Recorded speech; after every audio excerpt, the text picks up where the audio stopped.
And this is where the media comes into play and what role it served during these two time periods in working through the harassment of black elected officials. Sure. The media plays two fascinating roles during this period.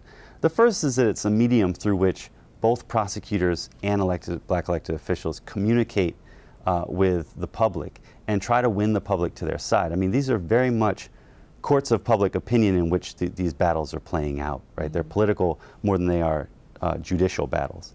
And so that's the first one. And the media, you know, covered this extensively because they were fascinated by black elected officials who will stand up and say, the U.S. attorney's out to get me and hates black people. I mean, that's an interesting story, even if it's just a claim.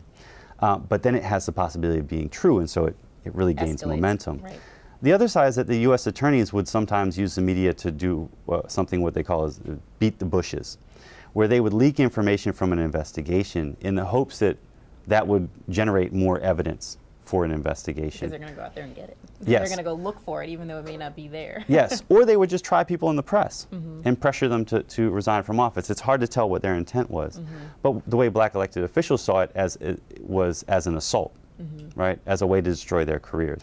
The second thing, and perhaps a more interesting one, is that the media set trends that really allow a lot of what I write about in the book to happen.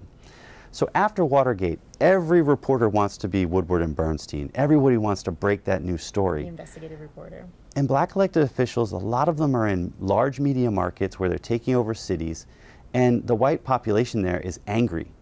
They feel disfranchised, and so they're constantly making allegations of fraud. And a lot of the media pick these up and start investigations. And they come up with nothing.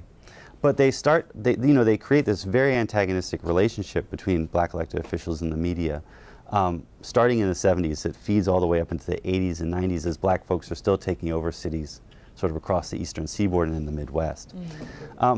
The other thing the media does is it pioneers the field of scandal journalism.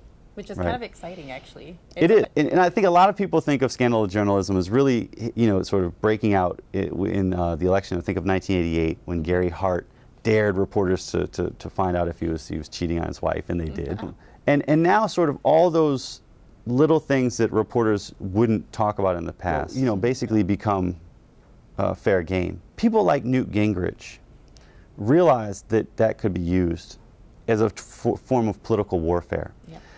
And so, you know, Gingrich would be feeding stories to the media to try and get after his Democratic rivals.